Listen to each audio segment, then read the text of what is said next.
Pati si Sandro daw ho, nakatanggap mga kababayan. Aba, malupit si attorney. Ito daw ho. Pang sinasabi ng mga Si Sandro Marcos daw po ang tumanggap mga kababayan nung mali-maleta. Ito, boss, mali-maleta na to ha. Baka mamaya paper bag na naman ito. Di ba? Jocelyn Para. Bakit puro maleta? May laman ba?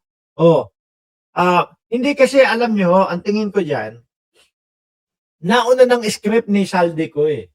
No?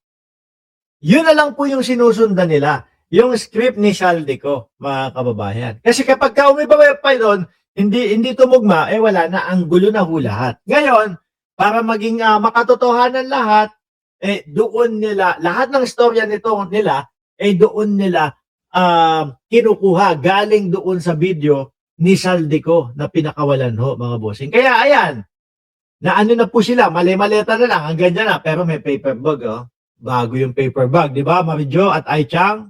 yung bang sinasabi ng mga Marines na nag-deliver sila, sino ba ang actual na tumanggap ng pera? Attorney?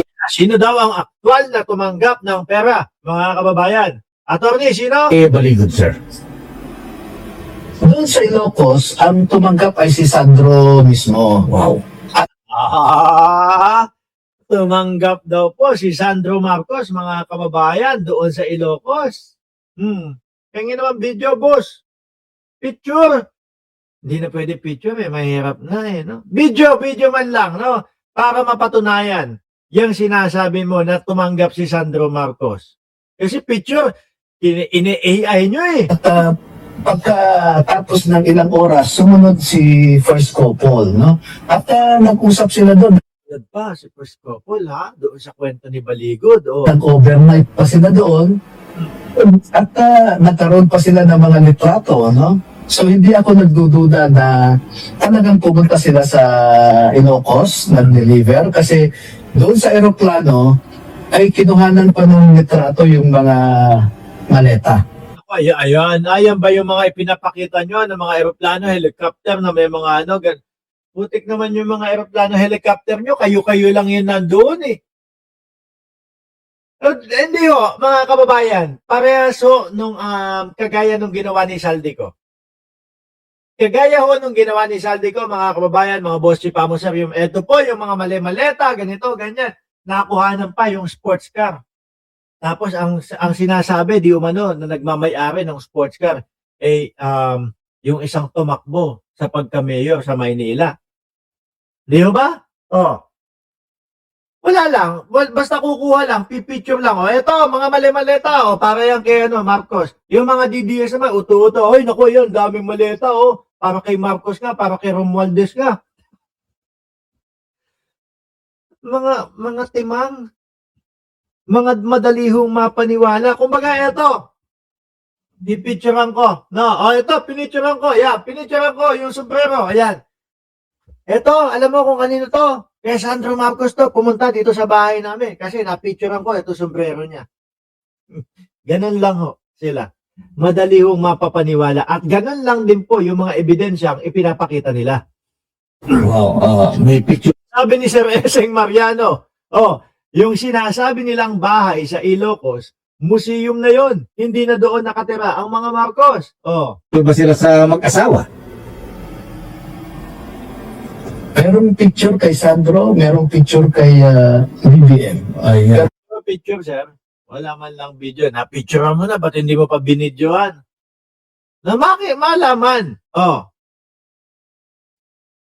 Kasi yung picture, andali. Sabi ko nga sa iyo, Gemini, create me a video, create me a picture na pagsasamahin mo itong picture na ito, si Bongbong Marcos with maleta in front of him, etc., with Sandro Marcos, yun na yun Di ba, Ma'am Nanita Umali? Wala kay First Lady. Wala kaya. Saan daw galing yung pera, attorney? At para kanino? Para saan daw yun? Sandali. Parang di ba mas okay na kinakausap at tinatanong nyo yung mga Budol Marines? Hindi ko naman nilalahat na Budol Marines. Pero yung iba, Budol Marines, hindi naman daw Marines yung iba doon, mga kababayan. Ang daming nila, ang dami nilang butas. Bakit to? Pwede mo naman sabihin, oh ito, hindi sila Marines, ito, mga Marines naman ito. Pwede naman sabihin, bakit ipapakilala? 18 Marines, ito na. Para sabihin ng taong bayan, oh, tingnan mo yung mga Marines, nag-aalsa na kay Bongbong Marcos, oh. Bakit kailangan pa? 18 Marines, yung iba, hindi naman pala doon. Oh, tapos, nung chinek, yung iba, puro may mga kalokohan pala, yung iba, awol pala. Oh. Mga sir, mga boss, paano natin papaniwalaan ng ganun-ganun lang yan? Baka naman, oy, kasi naghihigante doon sa gobyerno kasi natanggal sila. Puro kalokohan kasi sila nung panahon ng ganito.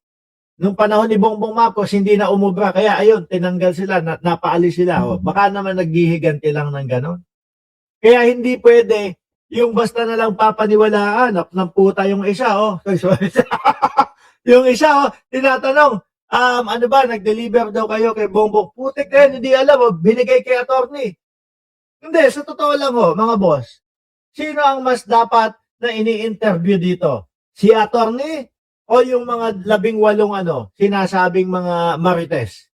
Para ho sa akin, para makuha mo yung talagang mga pangyayari kasi sila yung gumanap, sila yung nandun mismo, dapat yung mga Marines. Bakit si attorney lagi ang nakaharap? Sir, nagdududa na ako ha, baka ikaw lang ang gumawa niyan ha. Oh. Parang mas kabisado mo kaysa sa kanila. Yung Rodante Marcoleta at Rodante Marcoleta at Gutesa, di ba? Oh. Ganun. Ganun lang din ho ito, mga bossing, di ba? Nung panahon ho ng Senado, sabi natin, bakit ganun? Si Marcoleta, mas kabisado pa. Yung mga nakasulat doon sa papel versus doon kay Orly Gutesa. Parang ganyan lang din ho yan, attorney. No? Ikaw yung putak ng putak dyan, ikaw yung salita ng salita, pero yung mga kumilos gumawa na sinasabi sila daw ang nag-attend, wala. Ano yan? Epal ka lang dyan. O baka ikaw ang pasimuno niyan. Yun ang hindi alam ng ating mga sundalo, no? Mhm. Ano ang hindi alam ng mga sundalo? Kung para saan. Kasi ang sinasabi lang nila sa kanilang affidavit ay ganito. Galing sa iba't ibang mga kontratista o ibang mga tao, katulad ni Congressman Guardiola, ay So hindi alam, pero alam nila yung mga galing kontratista at galing sa ibang mga Okay. nag-deliver sila ng mali-maletang pera dito sa Valle Verde 6. Mhm. At doon ay sinecheck ng staff ni Saldico kung kompleto ba. Sige nga, subukan kaya natin, yung 18 Marines, so sige, hindi, wag na dito. Sasabihin nila, nako, si Mark Ramos, wag na dyan, no? Sa iba na lang. Yung 18 Marines, nang wala si attorney. Yung tipo bang, kaparehas, kagaya nung kay kay Gutesa, na inimbitahan o iimbitahan doon sa Department of Justice para siguro i-authenticate yung mga pinagsasasabi niya nang wala si Marcoleta. Pupunta kaya? Baka hindi. Pero mas visible ho yung mukha ni attorney kesa doon sa mga gumanap po talaga at gumawa no?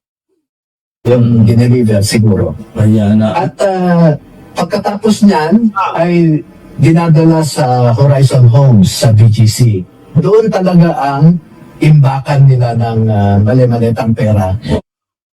Sir, baka yan na yung sinasabi ni Orly Gutesa na manual daw nilang kinukwenta yon. Di ba? Sabi, manual po namin kinukwenta o binibilang yung kaperahan daw ho. Putek ko, sabi ko, ang daming pera nun Kung hindi ako nagkakamali, higat 80 yata. Yung yung maleta. Diba, daming pera nun, ilang araw kayo matatapos nun. Tapos makita doon sa picture naman nun nila, mga kababayan, meron naman pala silang pangbilang. Rice cooker nga lang ho. Rice cooker, tapos yung ibang pera, mas mahaba pa ho dito sa sa kamay ko. Sabi ni Janelle Van der Hearst, dishonorably discharged, mga yun. Yun pa lang, they are not credible na witness. Baka nga yung iba dyan, maghihiganti ako kasi natanggal ako, nasisante ako nung panahon ni Bongbong Marcos. O kaya ang gagawin ko, babawi ako. Hindi ba? Pati si Sandro Marcos, dinamay na nila attorney ha.